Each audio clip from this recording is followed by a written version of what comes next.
These are biggies, right? Like what they're pushing against are ways in which you think about the world that you've really been thinking a long time.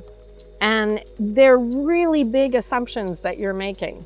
You can imagine it's gonna be, like turbulence on the flight while you make it through the cloud layer, because what we're trying to get past the limitations of the us and them that's been a plague on the planet for centuries. Yeah, don't be mistaken. Like, we're part of a global intervention right now for peace.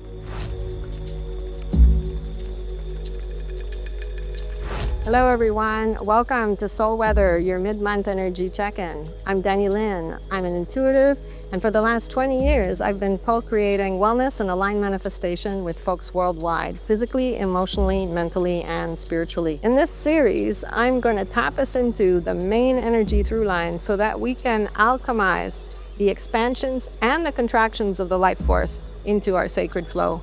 Join my YouTube channel to get your mid-month energy check-in.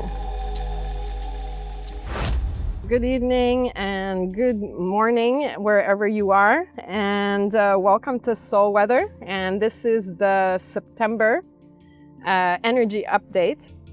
And as I'm sure you've noticed, as per the whole year, which really started last spring, is there's lots going on, lots of perfect storms going on in people's lives. Lots of intensity in terms of demands on time, energy, resources, health, and also lots of demands at a really, really deep level of healing.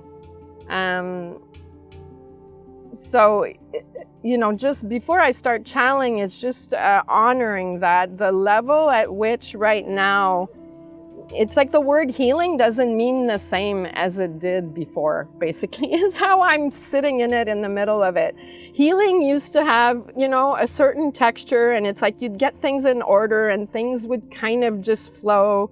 And then you'd get a sense of, oh, this is healed and that's healed, or, I'm in a process, but I'm healing. But right now, healing is with a capital H. Healing is not just feeling okay and feeling healthy enough and stable enough and grounded enough. It's about, healing is evolution right now. There is no sort of gray zone or grayscale. It's like, it seems that for everybody I work with, I see it in people around me, it's evolution. We're all growing. We're not just getting better or feeling healthy as opposed to sick, or feeling productive as opposed to stuck. However you measure your sense of well-being, just know that the temperature is up, and it's really up at the spiritual level, which of course involves the mental level a lot, because this is going to crash into belief systems like crazy. Right? Because if we're evolving, we've got to change how we think of things and how we conceive of things and how we narrativize our lives and our story and our moment in time right now. And that's huge. And, for some of us who aren't spring chickens, some of these ideas and some of these thoughts have been kicking around for decades, right? Doesn't mean it's that easy when you're 27 and you're in your first Saturn return. That has its own spiciness. Or anybody that's in their second Saturn return or going through menopause, both men and women going through that transition, that's a juicy one. But just wherever you are, it's just that we're being held, we're really being held with love and great attention, so that we, in one way or another, transcend any kind of particular limitation that's really in your way right now. So I'll be channeling Anandamayi Ma today. And I don't know who else might come in, but I know she's coming in pretty strong. So let me drop in and see what she has all to say about this this moment.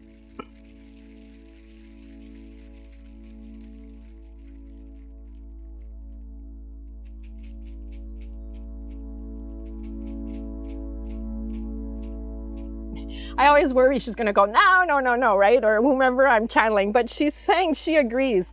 And she loves the fact that I'm talking about it in the way that I am. But she's adding the fact that we're in the skillet. And the Ascended Masters have us on pretty high heat.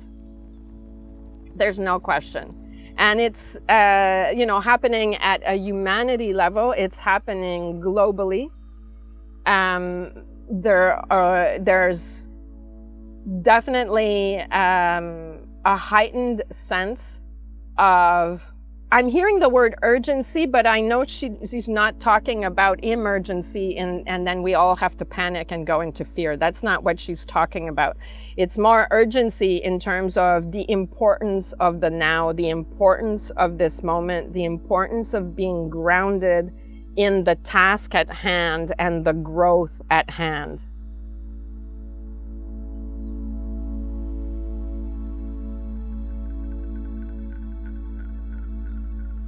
She's saying right now, because we're in a birth canal kind of situation, she's saying it can be helpful because we lose sight of the end of the tunnel sometimes at this moment.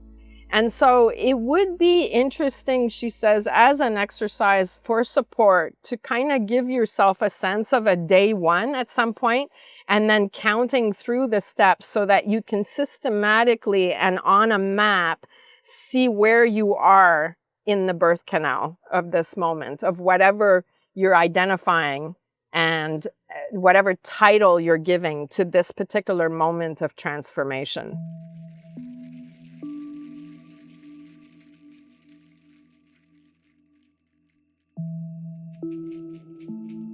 So very much when she wishes to highlight the fact that when we are evolving and asked to evolve, and we are changing belief systems and kind of looking at our matrix of thoughts that we believe are truth and are the constructs of our life, our cosmology of our life, she's saying it's really useful to journal, to keep track of things, just so you can get a sense of the shape and keep track of when you've got wind in your sails and when you don't, and what the characteristics are that make for more wind in your sails right now versus less. And because she's saying when we're evolving, it always comes down to how we choose to live, how we live every morning, every afternoon, every evening, every night. Because we're in linear time and space in this body. So it always comes back to that 24-hour pocket and all the elements that build it and how we approach it. The statistics here are pretty high that with whatever is evolving for you, that your daily routines, your daily, you know, your approach to everything in a day that, right, that we're talking exercise, movement, food, sleep, constructive rest, stretching, everything that allows you to be in a mindfulness type of flow is going to be in one way or another asked to transform.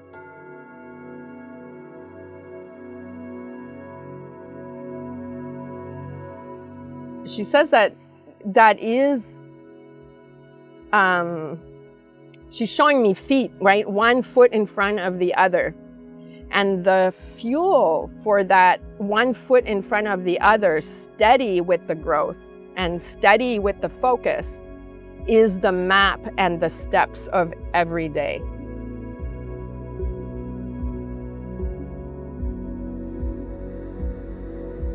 So I was just saying, well, that sounds like a really earth type recommendation from the spirit of earth. And she says, indeed, it's not a coincidence that this particular extra heat and being in the skillet is happening within the earth element, within this season, right? August 21st to September 21st, which honors earth. But you can also say that earth is at the center of the wheel. We're talking about honoring that if we want life on the planet to be different, if we want our nations to be different, if we want our communities to evolve, we all need to change how we live and how we approach life. And that will always come down to this 24-hour period and how we honor the journey of the sun.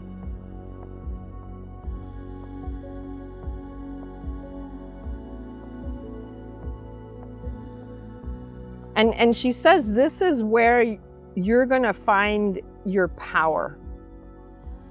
This is where you're going to find your personal power, and it's where you're going to find your sovereignty and what sovereignty means to you right now.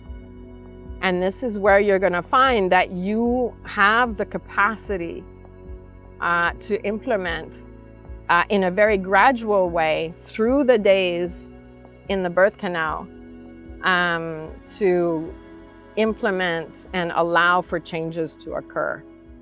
So for some people who haven't been painting and love painting, you know, it's what does it mean to bring painting in your life now, within the day, within each week, right? What does it mean to bring those things that you love into the present moment and moving things around to facilitate that?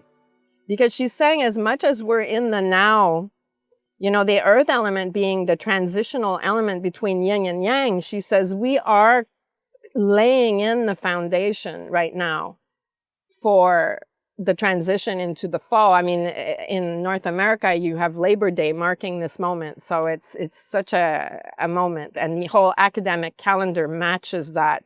So there is a sense, right, for a lot of students and some of us who are eternal students, September feels like the beginning of the year. And she's saying that this very much applies to the feeling of this moment, because you're laying in the foundation for what you wish to see for yourself in your future. What are you building? What are you moving toward?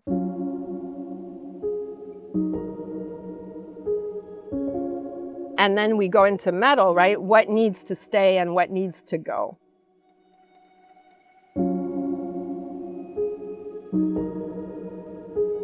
It's interesting because we do have in popular, you know, culture and in the dominant kind of narrative, we have this whole thing about spring cleaning.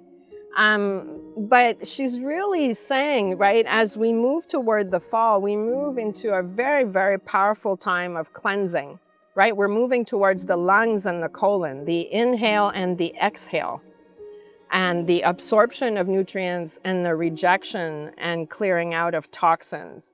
So she's saying we're actually, right, in this supporting you right now to gain clarity so that then you can use that amazing opportunity for the fall and the cleansing of the fall. Because when you think about it, the colon, as you clean out your colon, you are preparing and supporting for your liver, because your liver dumps into the colon. So by really clearing out the colon, you're setting up your liver health for the spring, which is when the biggest growth occurs. So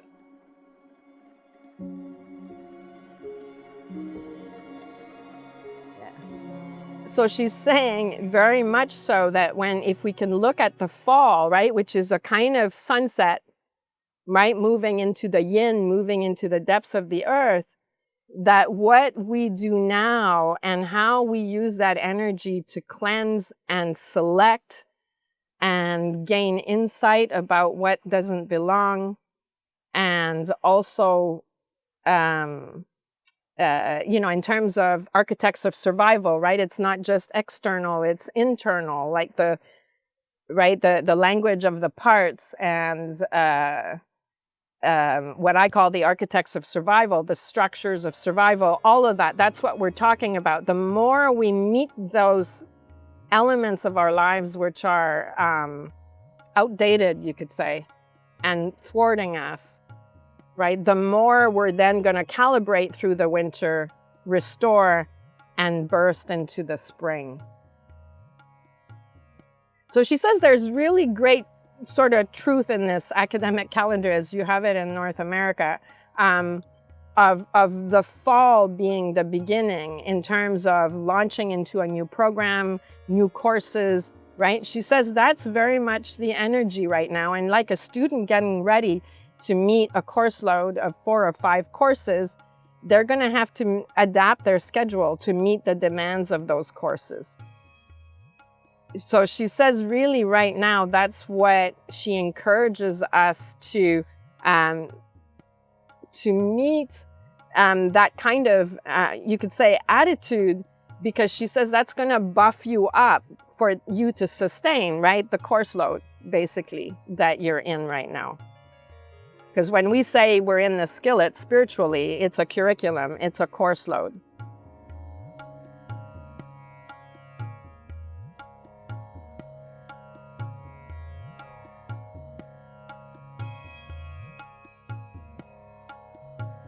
I'm looking for, she really gave me a big sensory download of this heightened level of this heightened frequency, energetic frequency that we're moving into. And it's hard to find the words for it, but it's a level of expansiveness. So it's an opening, right? Rather than everything we think of as safety, which is a kind of closing in. It's the most profound level of safety that comes from a level of broadening without limitation and without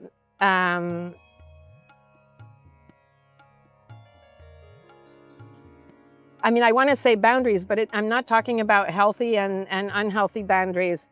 It's more like a sense of me versus them. It's a oneness, basically. It's a sense of opening.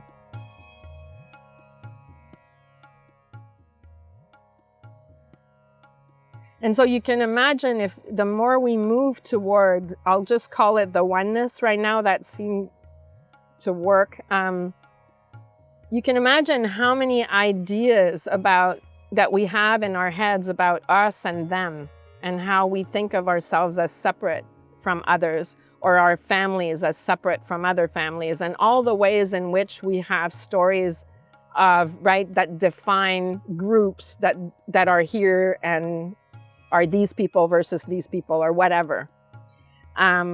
Which includes, right, humans versus nature versus animals versus, right, all the categories that we have. So she's saying we're moving into, right, this notion of the breath and this notion of togetherness, which is where a lot of the healing will happen within ourselves, within our families, within our communities, and within the world.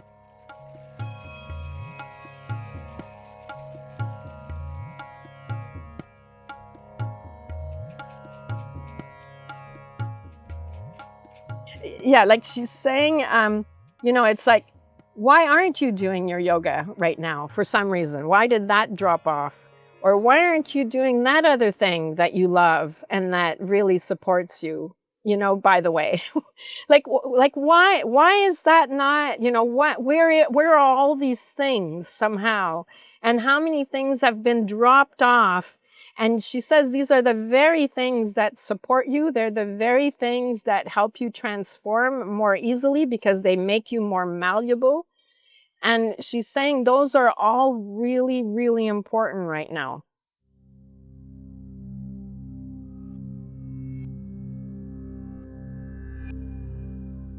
And she's saying that's the thing about a spiritual curriculum, is that ultimately it's organized around the notion of unconditional love and of joy and a sense of communion that joins all the aspects of the self that support your organism and your beingness at all levels into this place of beautiful flow.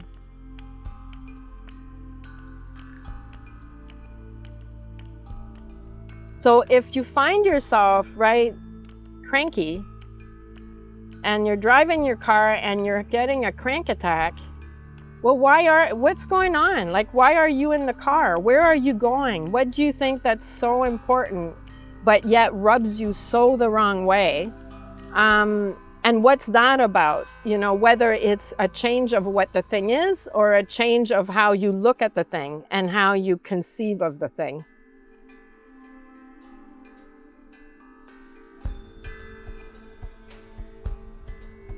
And this is not in judgment, but she's saying when you're feeling cranky and you're feeling unhappy and you're feeling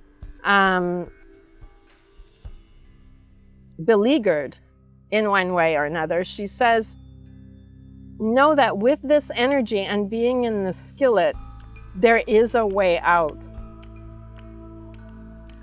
And the way out might be through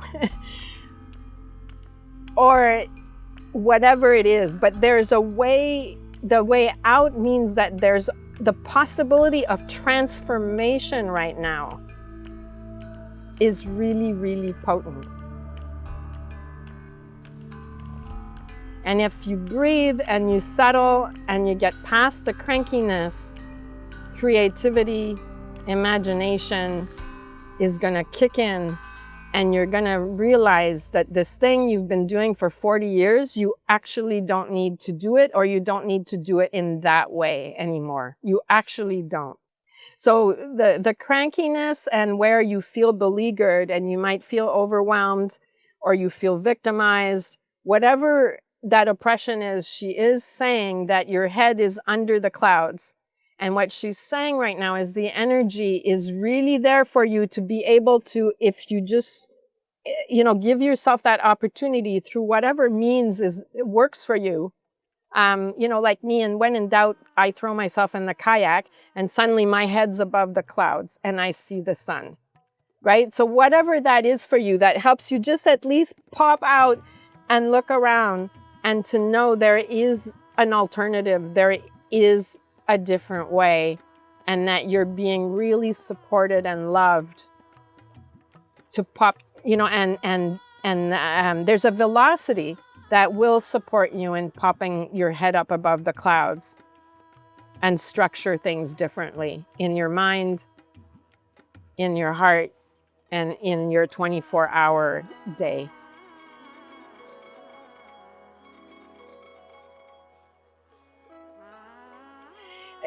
Just, you know, she's saying that, you know, these are biggies, right? Like what they're pushing against are ways in which you think about the world that you've really been thinking a long time. And they're really big assumptions that you're making. So you can imagine it's gonna be, you know, like turbulence on the flight while you make it through the cloud layer.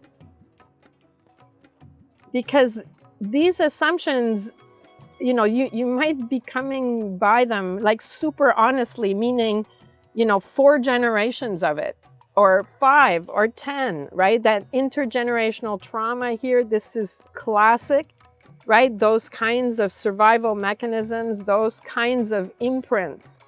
So ancestral imprints, all of it. Because what we're trying to get past the limitations of the us and them that's been a plague on the planet for centuries.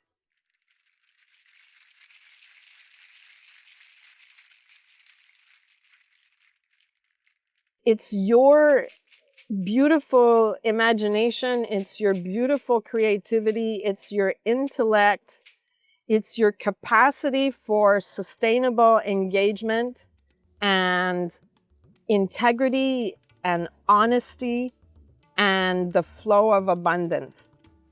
But you can imagine if we have, for centuries, we've been going on this whole narrative of the economy and the scarcity that it creates in the world and the abundance for very few, and we're switching that to the notion of abundance for all as nature, when in balance, can provide.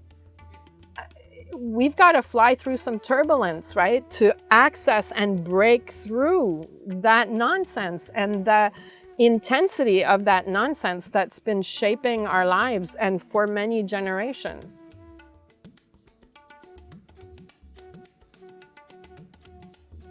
But she's saying this is, I mean, really, she's saying it's like, you know, yeah, don't be mistaken. Like, we're part of a global intervention right now, you know, for peace and for abundance that is unconditional.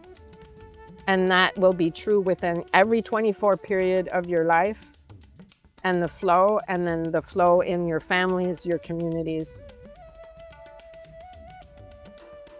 our nations, and the world.